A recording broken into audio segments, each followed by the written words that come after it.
Welcome to our web database course. In this video, we will learn how to connect to the database from a PHP page and display some results using PHP Data Objects, commonly known as PDO. PHP Data Objects, or PDO, is an interface which enables access from PHP to the MySQL database. PHP 5 and later can work with PDO, and it also works with the MySQLi extension. Both interfaces are object-oriented and consist of methods and properties. You may also come across some other older code known as MySQLi procedural. In this class, we will use PDO, which may not be covered in the textbook you are using. There are many advantages to using PDO. The main advantage is that it will work on 12 different database systems. MySQLi will only work with MySQL databases. Therefore, if you need to switch your project to another database, PDO makes that switch easier. With MySQLi, you would need to rewrite all the code. Not so with PDO. I would like to point out that in order to make that connection to the database has to be turned on and running. So if you are accessing MySQL via the XAMPP interface, you need to make sure that you have started the MySQL database. If you are using another interface such as Workbench, you will need to log into Workbench, which essentially is logging you into the MySQL database. This slide shows the syntax for connecting to the database. You may hear the connection being referred to as a connection string because indeed it is a string of different information. We are first creating an instance of the PDO object and storing it in our variable called $CONN, which represents the connection. There are 4 pieces of information required: the server, the database, the username, and the password. Technically, the database name can be omitted because you can use that in your SQL statement. So the syntax, inside quotes, MySQL : then the server name, semicolon, database name, end double quote, comma, username, comma, password. It is probably easier to store those values in variables, as I have here, and then to use those variables in the connection string. On this slide, you see a little bit of a shortcut to creating the connection string. Here we are placing the server name and the database name inside one variable because they are both placed inside the double quotations when we create the instance of the object. In that manner, we only need to pass 3 variables when we create the connection string, and it's a little easier to read. You always want to test your code whenever possible. The first thing you want to do is to test that you do indeed have that connection. This is typically accomplished using a try-catch statement, which has similar logic to an if-else. We will set up the connection string inside the try, and we will place an echo statement letting us know that it was successful. So we are executing the code and testing for errors at the same time. The catch is for code that will execute in the event that the code inside the try does not execute. And here we see a way of placing some error messages and also an echo to ourselves. We learned that PDO is object-oriented, and here we have $E and the object operator getMessage. getMessage is a method of $E, which is a variable representing a possible error. So the object operator is used to access properties and methods of an object, and you will see that used often. I would like to point out that by default, PHPMyAdmin does not require that you set up a password in order to access the MySQL database. So the chances are you do not have a password set, therefore the password will be an empty string. Other interfaces to the MySQL database, such as Workbench, do require that a password will be set. Therefore, make sure you have your password in the connection string, or you will not be able to access the database. You most commonly will be running a select statement in order to retrieve data from a database to display that data inside the web page. There are two ways that we can run an SQL select statement using PDO. One is by using the query method. The other is by using the prepare and execute methods. The query method works best if you are not using parameters. Parameters are commonly used in a where clause. The prepare and execute methods are commonly used if you do need to use parameters. Sending a parameter to an SQL statement opens the opportunity for the hackers to inject malicious code. So the prepare and execute methods enable us to avoid this situation. You will see that the prepared and execute method is often used even if you are not using parameters. Most of the time you will be using parameters, so it just makes sense to use the same methods all of the time. Here is an example of using an SQL statement and the query method. The first thing we need to do is to set up our SQL statement. Here I have a simple select all from city, assuming we are using the world database. I am storing that statement in a variable $SQL. Notice that we need a semicolon at the end of the statement because now this is PHP code, and in PHP we need a semicolon at the end of every statement. So the first thing you do is you set up your SQL statement. Now we will execute this query using the connection object. So we have $CONN followed by the object operator, followed by the query method, and the query method takes the $SQL variable as a parameter. So we are executing this query and we are storing the result in a variable which I have called $result.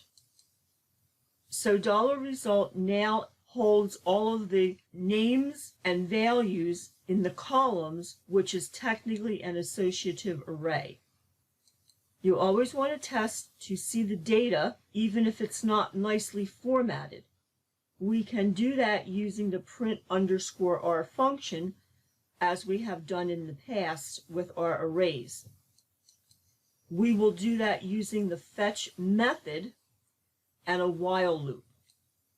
The fetch method will return one row of data at a time, so we place it inside the while loop. Our condition is $row, which is a variable, equals $result, the object operator, and then the fetch method. So we are calling the fetch method on this object, the object essentially being our SQL result set, and we are using print_r to print out every row. And notice the results are not very pretty. You also can use an echo statement and the name of the column as an array item to return the values also. This is just for purposes of testing and taking a look at the data that will be coming back from the SQL statement. It is not making it look pretty inside the web page. In this slide, we are looking at the same PHP code with one difference. we are passing a parameter to the fetch method, which will enable us to fetch the data without the extra numeric indexes, so it looks a little nicer. Again, this is just for our own testing purposes to get an idea of whether we have the correct data or not. You always want to execute your SQL statement in PHP or in another interface to make sure that your SQL statement is correct to begin with. And then you want to double check using PHP. Now we are looking at a similar slide. We have the same select statement and we are executing the query as on the previous slides. The difference here is we are going to use fetch all. We will also pass it the same parameter, so we retrieve our values as an associative array without the additional index value. Fetch all returns all rows. Therefore, when we use print_r, we do not need to use a loop. That is the difference on this slide, is that we are using fetch all, and therefore we do not need to use the while loop. Again, this is just for your own testing purposes, and also to show you the difference between fetch and fetch all, as these methods are used often. In this slide, I'm just showing you a nicer way to retrieve your values, again for purposes of testing. However, you could use this approach inside the body to display the data. Here we are using fetch all and a for each loop. Fetch all returns all of the data, all of the rows as an associative array.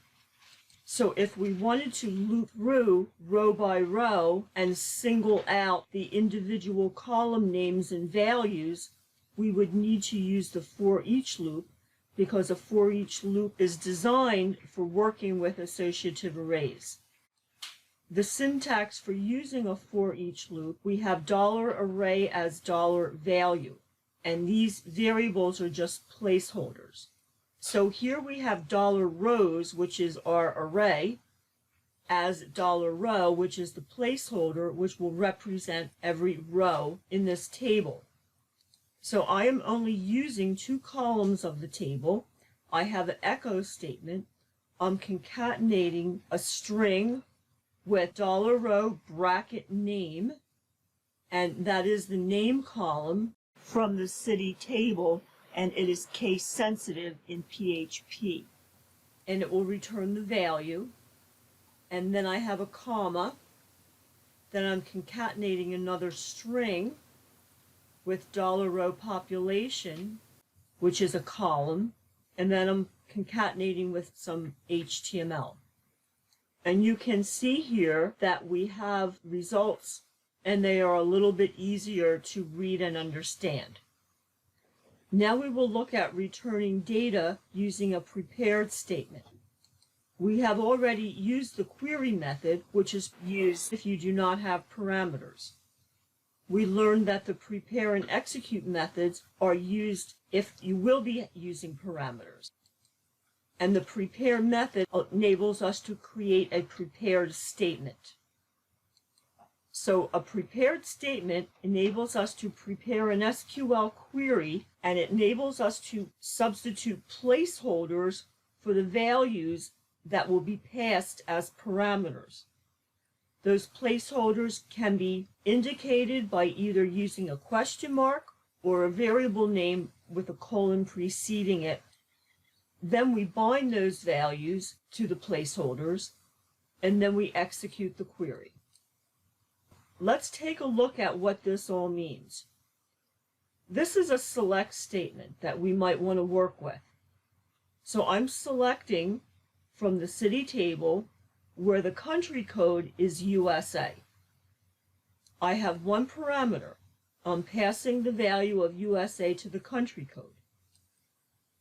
In the real world, you probably wouldn't hard code a parameter into your query. That value would probably come from a form where the user would be sending some information. In the first block of code, we are substituting the string USA for a question mark. and our select statement is being stored in our $SQL variable. Now we are using the prepare method with that $SQL variable, and we are connecting it to the connection string and storing that value in $statement. Now we will use the execute method of $statement, and in the brackets we're passing it the value USA. So that value will be substituted for the question mark. Again, that value typically is probably going to come from a $_post. In the second block of code, we are using a variable which is preceded by the colon. So here we have our select statement, and we have where country code equals :code. That is the variable of my choice. We are using the prepare method, passing it $SQL as we have previously seen. And now when we use the execute method, we have :code, $USA.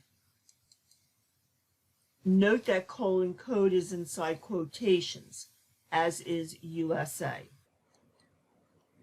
The $operator works with associative arrays. Essentially, it is assigning a value to a key. It is assigning USA to :code, so USA would be passed to that select statement. So when working with a prepared statement, you can use the question mark or a colon variable name to represent a parameter being passed to an SQL statement. Using the colon variable name seems to be a more popular approach. Supposing we were to pass 2 or more parameters. Let's take a look at our sample select statement. And I would like to say again that you first test your SQL statement in PHPMyAdmin or Workbench or whatever interface you are using to make sure that you have the correct syntax and you are getting the results that you want before you bring it into your PHP page. So now we have 2 conditions on our where clause. We have the country code being equal to USA and the name like A, meaning it starts with the letter A. So we have 2 parameters that are going to be passed to our select statement. In the first block of code, we are using the question mark. So the question mark will represent USA, and the question mark will also represent %. In the execute method, we pass USA, comma, %. So the first value is assigned to the first question mark. The second value is assigned to the second question mark. In the second block of code, we have 2 variables, :code and :like. So :code will represent USA and :like will represent %. In our execute method, we have :code, $operator, USA, comma, :like, $operator, %. It's a little easier to see which values are being assigned where when you use a variable. All of the code used in this video are available for you. In the next video, we will display the data inside the body of the web page.